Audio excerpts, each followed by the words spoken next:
الف کے معنی اور مراد فقہاء کرام مفسرین کرام فرماتے ہیں اللہ جانتا ہے اور اللہ کے رسول جانتے ہیں۔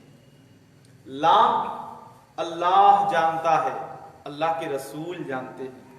میم اللہ جانتا ہے، اللہ کے رسول جانتے ہیں۔ ذالک الکتاب لا ریب فیہ، یہ وہ کتاب ہے جس میں شک و شبہ کی کوئی گنجائش نہیں۔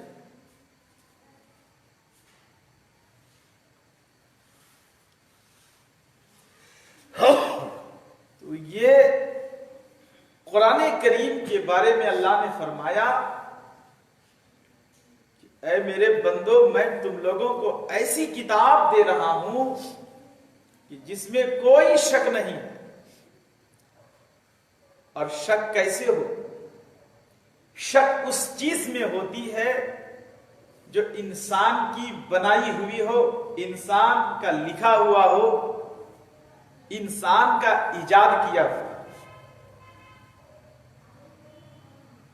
جو انسان نے تخلیق کیا اس میں شک اور تردد ہوتا ہے، لیکن جو خالق انسان نے کیا اس میں شک کی کون سی گنجائش؟ کوئی گنجائش نہیں۔ جیسے اللہ تبارک و تعالی نے آسمان کا شامیانہ لگایا، کوئی شک نہیں۔ یہ زمین کا اتنا بڑا بچھونا بچھایا، کوئی شک نہیں۔ چاند اور سورج کے چراغ جلائے، کوئی شک نہیں۔ ستاروں کی قندیلیں روشن کی، کوئی شک نہیں۔ آبشار کے نغمے جاری کیے، کوئی شک نہیں۔ پہاڑوں کو بلند فرمایا، کوئی شک نہیں۔ دریا کو رواں دواں کیا، کوئی شک نہیں۔ تو جب دریا کی روانگی میں شک نہیں، پہاڑ کی بلندی میں شک نہیں، آسمان کے شامیانے میں کوئی شک نہیں، زمین کے فرش میں کوئی شک نہیں، چاند اور سورج کے جلے ہوئے چراغ میں کوئی شک نہیں، تو پھر اللہ نے جو کتاب نازل فرمائی اس میں کیسے کوئی شک ہو سکتا ہے؟ یہ لا ریب ہے، کوئی شک نہیں۔ تو یہ ایسی کتاب ہے جس میں کوئی شک و شبہ نہیں ہے۔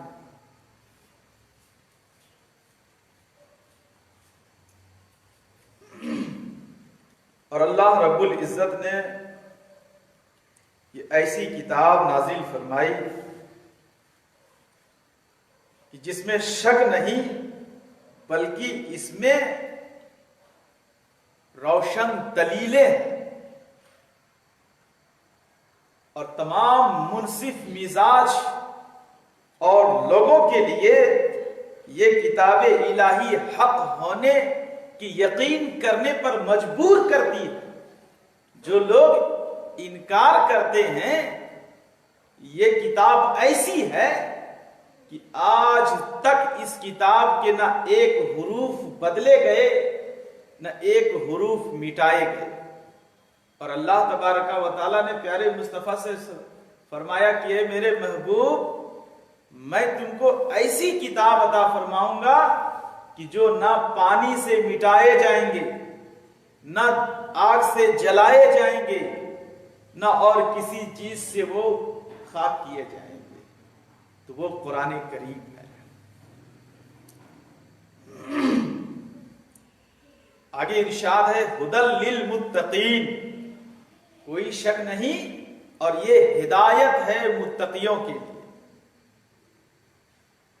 اگرچہ یہاں پر ہے کہ ہدی للمتقین، یہ متقیوں کے لیے، ڈر والوں کے لیے ہدایت ہے، مگر یہ قرآن صرف متقیوں کے لیے ہدایت دینے والا نہیں ہے۔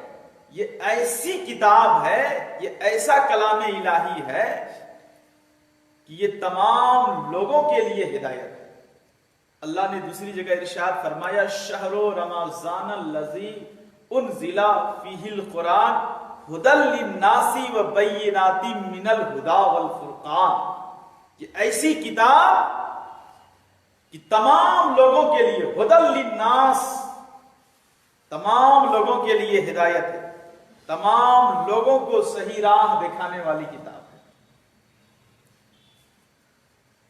اب اس میں چاہے کافر ہوں، چاہے مشرک ہوں، چاہے منافق ہوں، چاہے مومن ہوں، چاہے جس قوم سے تعلق رکھتے ہوں، یہ کتاب ہر قوم کے لیے ہادی ہے، ہر قوم کو ہدایت دینے والی ہے۔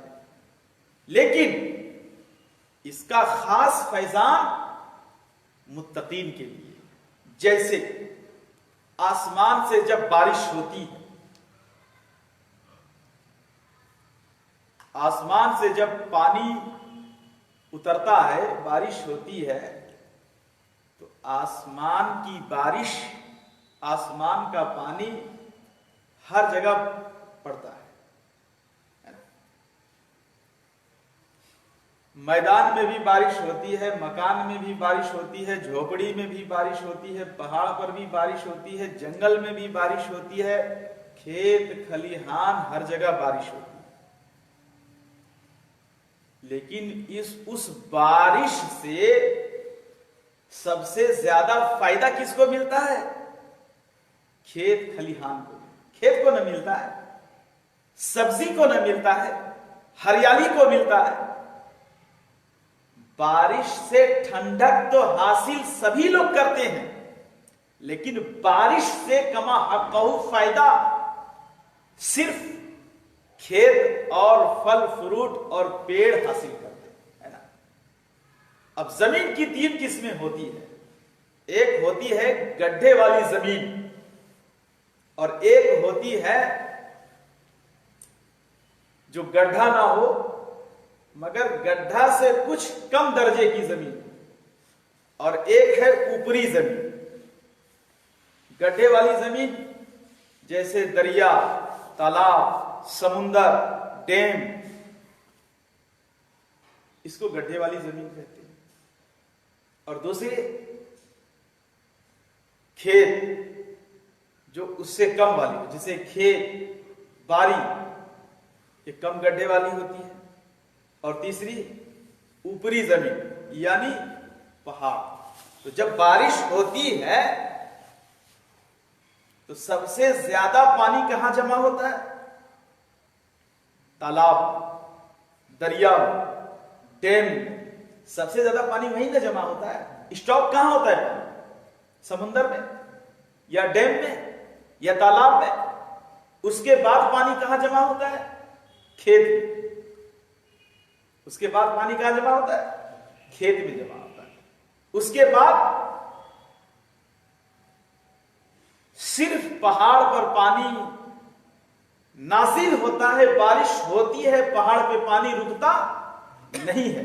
جب بارش ہوتی ہے پہاڑ پہ تو بارش کا پانی پہاڑ پہ نازل ہوتا ہے، اور وہ پانی ڈھل کر کے چاروں طرف سے نیچے اور ڈھلاؤں کی زمین میں چلا جاتا ہے۔ تو اب سب سے زیادہ فائدہ کس نے حاصل کیا؟ تالاب، اس کے بعد کھیت نے، اس کے بعد پہاڑ کو صرف ٹھنڈک ملی۔ تو اسی طرح سے یہ قرآن جو ہے ہدایت ہے سب کے لیے۔ اللہ نے اس قرآن کو سب کے لیے ہدایت بنائی۔ ہدی للناس کا لفظ آیا، یہ سب کے لیے ہدایت ہے، مگر اس سے سب سے زیادہ فائدہ حاصل وہ کرے گا، اس سے سب سے زیادہ منتفع وہ ہوگا، اس سے سب سے زیادہ بینیفٹ وہ حاصل کرے گا جو متقی ہوگا، پرہیزگار ہوگا، تقوی طہارت والا ہوگا، قرآن کی تلاوت کرنے والا ہوگا، اور تلاوت کر کے اس قرآن پر عمل کرنے والا ہوگا، وہ سب سے زیادہ خدا کا فیضان حاصل کرنے والا۔ تو ہدی للمتقین، یہ متقیوں کے لیے ہدایت ہے۔ اب تقوی کے کئی معنی ہیں۔ تقوی کے معنی چند ہیں۔ کچھ لوگوں نے کہا تقوی نفس کو خوف کی چیز سے بچانا اور عرف شرع میں ممنوعات کو چھوڑ کر نفس کو گناہ سے بچانا، یہ تقویٰ کیا ہے؟ گناہ سے اپنے آپ کو بچانا تقویٰ۔ حضرت سیدنا عبداللہ ابن عباس رضی اللہ تعالیٰ عنہ نے فرمایا متقی وہ ہے جو ایمان لا کر کفر اور شرک اور فواحش سے بچتا رہے۔ کیا مطلب؟ یعنی ایمان لانے کے بعد، اسلام قبول کرنے کے بعد کبھی وہ بھول کر کے بھی شرک نہ کرے۔ شرک کس کو کہتے ہیں؟ اللہ تعالی کے ساتھ کسی اور خدا کو معبود جان کر کے اس کی عبادت کرنا، یہ شرک ہے۔ اور کبیرہ گناہ بڑے بڑے گناہوں کو کہتے ہیں۔ کبیرہ گناہوں سے بچتا رہے، اللہ کے ساتھ کسی کو شریک نہ بنائے، صرف ایک خدا کی عبادت کرے۔ حضرت سیدنا عبداللہ ابن عباس رضی اللہ تعالیٰ عنہ نے فرمایا کہ متقی وہ ہے جو اپنے آپ کو دوسروں سے بہتر نہ سمجھے۔ جو اپنے آپ کو دوسروں سے، ایک متقی کا یہ بھی درجہ ہے۔ ایک درجہ تو وہ ہوا ایمان لانے کے بعد اللہ کے ساتھ کسی کو شریک نہ کرے، بڑے گناہ نہ کرے۔ اور تیسرا بتاتے ہیں متقی وہ ہے جو اپنے آپ کو لوگوں سے بہتر نہ سمجھے، بڑوں کو دیکھے تو یہ سمجھے کہ یہ لوگ ہم سے عمر میں بڑے ہیں، یہ ہم سے زیادہ نیکیاں حاصل کر چکے ہیں۔ اور جب چھوٹوں کو دیکھے تو یہ خیال کرے کہ یہ چھوٹے ہیں، انہوں نے اپنی زندگی میں گناہ کم کیے ہیں اور اس سے گناہ ہم نے زیادہ کیا۔ یعنی چھوٹوں کو دیکھ کر کے کہے کہ ہم نے گناہ زیادہ کیا، اور بڑوں کو دیکھے تو کہے کہ اس نے ہم سے نیکی زیادہ کی۔ ایک تقویٰ یہ بھی ہے۔ اور تیسرا فرماتے بعض نے کہا تقویٰ حرام چیزوں کا ترک اور فرائض کا ادا کرنا ہے۔ اللہ نے جن چیزوں کو حرام فرمایا اس کو چھوڑ دینا ہے، اور اللہ نے جن چیزوں کو حلال فرمایا اس کو اپنا لینا ہے۔ جن چیزوں کو اللہ نے فرض کیا اس کی ادائیگی کرنا بھی تقویٰ ہے۔ جیسے حرام چیزیں کیا ہیں؟ حرام چیزیں شراب، شراب حرام ہے، سود حرام ہے، جوا حرام ہے، زنا حرام ہے، جھوٹ بولنا حرام ہے۔ اس کا چھوڑ دینا تقویٰ۔ اور فرض کیا ہے؟ نماز قائم کرنا، یہ فرض ہے۔ رمضان کے روزے رکھنا، یہ فرض ہے۔ تو اس کا عمل کرنے والا متقی ہے، اور اس کو بھی تقویٰ کا درجہ دیا گیا ہے۔ بعض کے نزدیک معصیت پر اصرار اور اطاعت پر غرور کا ترک کر دینا۔ معصیت پر اصرار یعنی بار بار کسی گناہ کو نہ کرنا، چھوڑ دینا۔ اور اطاعت پر غرور کا ترک کرنا یعنی جو نیکی کر رہے ہیں، جو عمل صالح اپنا رہے ہیں، اس پر غرور نہ کرنا، تکبر نہ کرنا، گھمنڈ نہ کرنا، یہ بھی تقویٰ ہے۔ کہہ دیجیے سبحان اللہ۔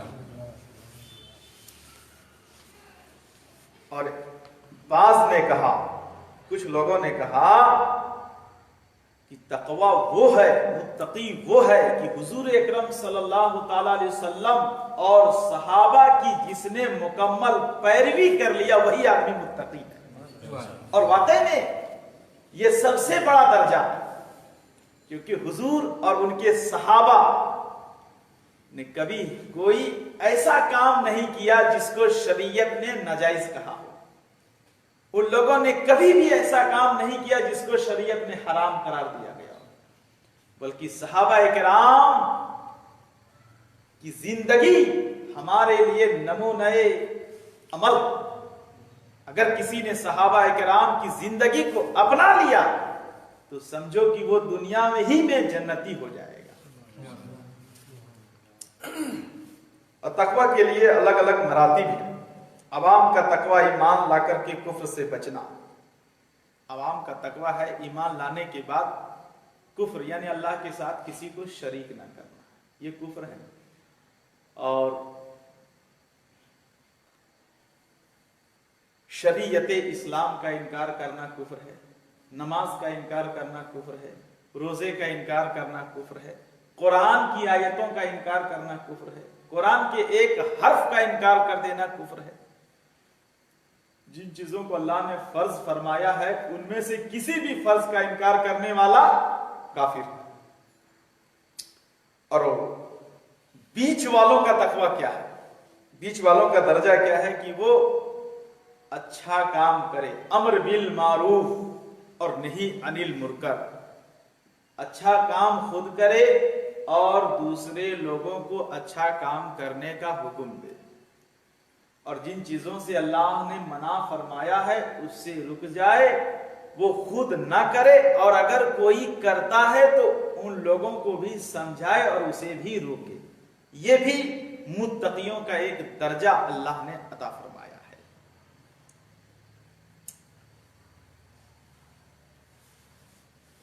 اور خاص الخاص کا درجہ یہ ہے کہ ہر ایسی چیز کو چھوڑ دینا جو چیز کے قریب جانے سے اس کو اللہ سے غافل کر دے، ہر ایسی چیز کو چھوڑ دینا جو اللہ سے غافل کر دے، مثلا گانے وغیرہ یا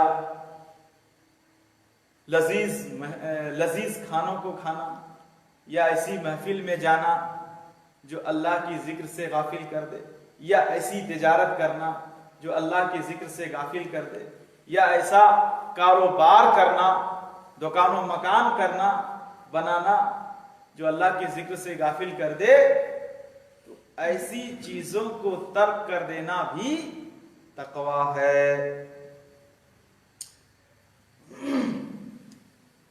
حضرت سیدنا امام عشق و محبت اعلیٰ حضرت رضی اللہ تعالیٰ عنہ نے فرمایا کہ تقویٰ کے 7 قسمیں، تقویٰ کی 7 قسمیں۔ پہلی قسم کیا ہے؟ کفر سے بچنا، اور یہ کفر سے بچنا ہر مسلمان کو حاصل ہے۔ اللہ نے ہر مسلمان کو کفر سے بچا کر کے رکھا ہے، شرک سے محفوظ کیا ہے۔ اور دوسرا ہے بد مذہبی سے بچنا، اللہ نے ہر سنی صحیح العقیدہ مسلمانوں کو بد مذہبوں کی بد مذہبی سے بچا کر کے رکھا ہے، اور دعا ہے کہ اللہ تعالیٰ اسے بچائے۔ اور تیسرا ہے ہر کبیرہ گناہ سے بچنا، چوتھا ہے ہر صغیرہ سے بھی بچنا، پانچواں ہے شبہات سے احتراز، شبہات یعنی جن گناہ کے کرنے میں شبہ ہو، جس کام کے کرنے میں شبہ ہو اس سے بھی بچنا، ساتواں ہے شہوات سے بچنا، آٹھواں ہے غیر کی طرف التفات کرنے سے بچنا۔ اور قرآن کریم ان 7 کے منصب کا حادی ہے۔ الذین یؤمنون بالغیب، وہ جو لوگ غیب پر ایمان لائے۔ یہاں سے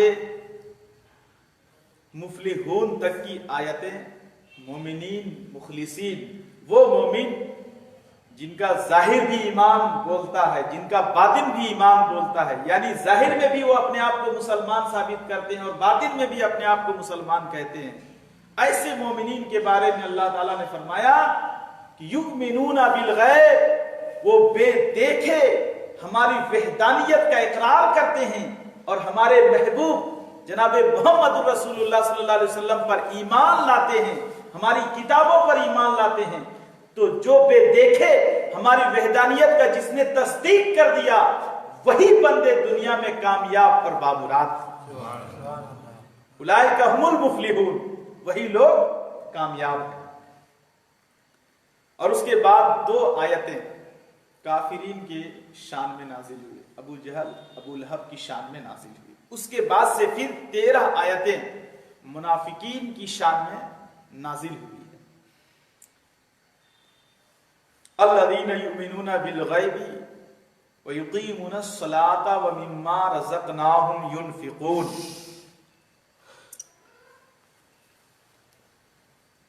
یؤمنون بالغیب جو غیب پر ایمان لاتے ہیں، ویقیمون الصلاۃ اور ایمان غیب پر لانے کے بعد نماز قائم کرتے ہیں.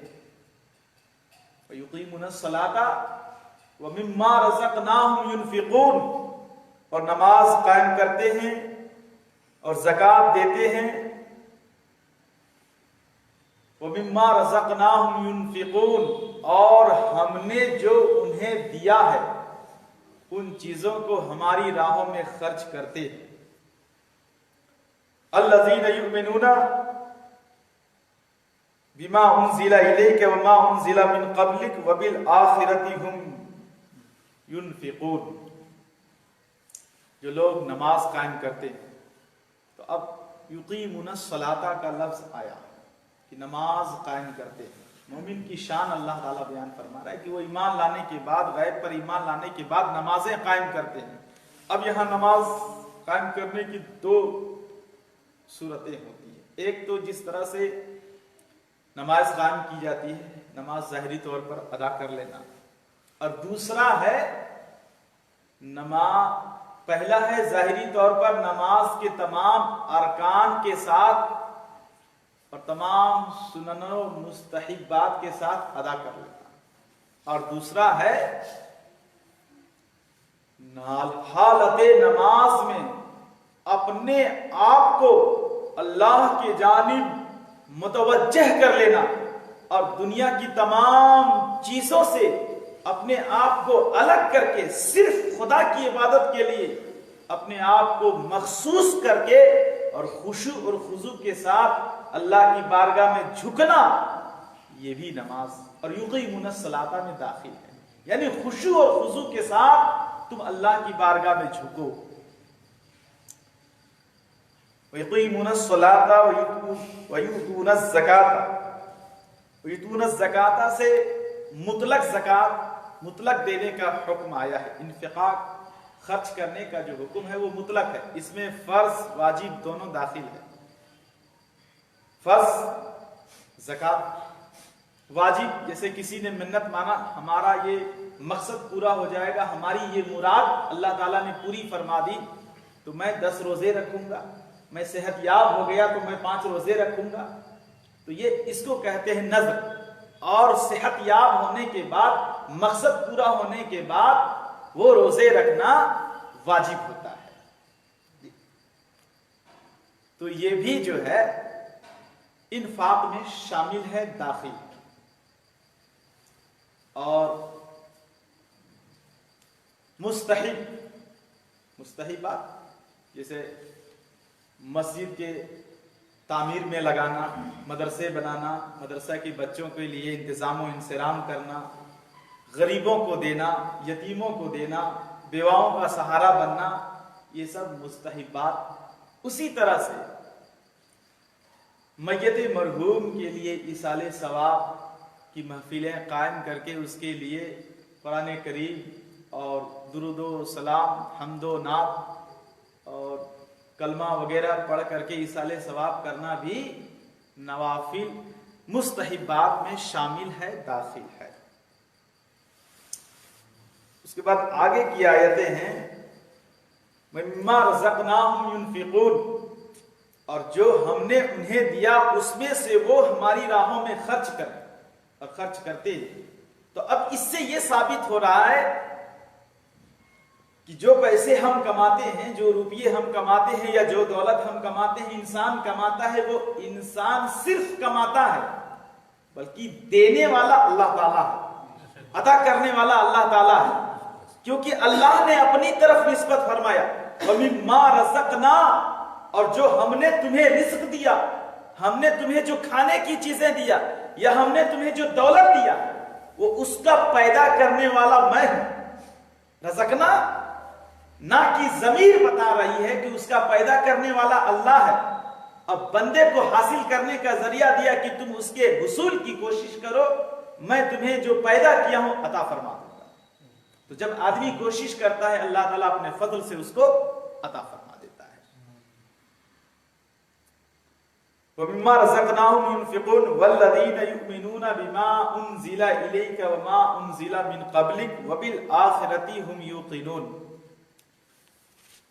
اور اے محبوب, آپ پر جو کتابیں نازل کی گئی اس پر اور آپ سے پہلے جو کتابیں نازل کی گئی اور جو پیغمبر آئے ان پر وہ ایمان اور یقین رکھتے ہیں. تو حضور اکرم صلی اللہ علیہ وسلم پر نازل ہونے والا کلام یہ قرآن کریم ہے. اور حضور سے پہلے بھی کتابیں نازل ہوئی ہیں. آسمانی کتابیں کتنی ہیں؟ 4. آسمانی کتابیں 4 ہیں اور صحیفے بہت سارے انبیاء کرام پر نازل ہوئے. لیکن یہ 4 جو ہے بہت مشہور و معروف ہے. اب یہ چاروں کن کن پر نازل ہوئے؟ توریت حضرت سیدنا موسیٰ علیہ السلام پر نازل ہوئی. انجیل حضرت سیدنا عیسیٰ علیہ السلام پر نازل ہوئی. زبور حضرت سیدنا داؤد علیہ السلام پر نازل ہوئی. اور قرآن کریم ہمارے پیارے آقا جناب محمد الرسول اللہ صلی اللہ تعالی علیہ وسلم پر نازل ہوئی.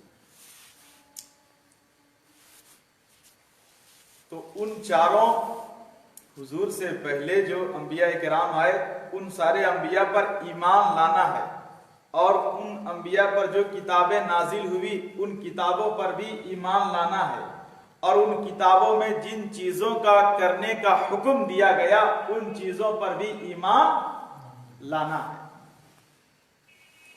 جیسے بیت المقدس، حضور اکرم صلی اللہ تعالی علیہ وسلم کے زمانے میں بھی بیت المقدس کچھ دنوں تک مسلمانوں کا قبلہ تھا. پہلے قبلہ سارے لوگوں کا خانہ کعبہ نہیں تھا، بیت المقدس تھا. اور حضور اکرم صلی اللہ علیہ وسلم ہجرت فرما کر مدینہ تشریف لے گئے. مدینہ میں بھی تقریباً 16 مہینے تک بیت المقدس ہی سارے مسلمانوں کا قبلہ تھا. سارے مسلمان بیت المقدس کے جانب ہی اپنا چہرہ کر کے نماز ادا کیا کرتے تھے. مگر بعد میں وہ بیت المقدس کے قبلے کو منسوخ کر کے خانہ کعبہ کو قبلہ بنایا گیا. تو بیت المقدس پر ایمان لانا ضروری ہے. یعنی حضور سے پہلے جو کتابیں نازل ہوئی، جو انبیاء کرام دنیا میں تشریف لائے ان انبیاء پر بھی ایمان لانا ہے اور ان انبیاء پر جو کتابیں نازل ہوئی ان کے صحیح اور حق ہونے پر بھی ایمان لانا ہے. اس پر انکار نہیں کرنا ہے. اگر کسی نے انکار کر دیا تو وہ کافر ہو جائے گا. ہاں، اس کی کچھ آیتیں منسوخ کر دی گئی اور قرآن اس کے تو ہر حرف زبر زیر پیش تمام چیزوں پر ایمان ہے. تو اسی کو اللہ تبارک و تعالیٰ فرما رہا ہے کہ اے محبوب، مومن وہ ہے، کامیاب وہ ہیں، بامراد وہ ہیں جو آپ پر بھی ایمان رکھتے ہیں اور آپ سے پہلے والے انبیاء اور ان کی کتابوں پر بھی ایمان رکھتے ہیں. سبحان اللہ. اولئک علی ھدی من ربہم واولئک ھم المفلحون. محبوب، وہی لوگ ہدایت یافتہ ہیں، وہی لوگ صحیح راہ پر ہیں اور وہی جو صحیح راہ پر چل رہے ہیں وہی قیامت کے میدان میں نجات بھی پانے والے، وہی جنت بھی پانے والے. اس کے بعد 2 آیت کافرین کی حق میں نازل ہوئی، یعنی ابو جہل اور ابو لہب کے حق میں نازل ہوئی. وہ آیت کیا ہے؟ ان الذین کفروا سواء علیہم، جس کا ترجمہ ہم نے کر دیا. اس کا مفہوم یہ ہے کہ اللہ رب العزت نے اپنے پیارے محبوب صلی اللہ علیہ وسلم سے فرمایا، اے محبوب، آپ چاہے کافروں کو ڈرائیں چاہے نہ ڈرائیں، چاہے اسے سمجھائیں یا نہ سمجھائیں، وہ سمجھنے والے نہیں ہیں. لیکن آپ نے جو سمجھایا ہے آپ کو سمجھانے کا صلہ میں ضرور عطا فرماؤں گا. اور اب وہ سمجھنے والے نہیں ہیں. وما ہم بمؤمنین، وہ اتنے ہٹ دھرم ہو گئے ہیں کہ آپ لاکھ سمجھائیں گے مگر وہ ایمان لانے والے نہیں ہیں. وما ہم بمؤمنین، وہ ایمان لانے والے نہیں ہیں. کیونکہ جب آپ سمجھا رہے تھے تو اس کے لیے ہدایت کا دروازہ کھلا تھا. اگر وہ سمجھ جاتے تو اس کے لیے نجات کا دروازہ کھلا ہوا تھا.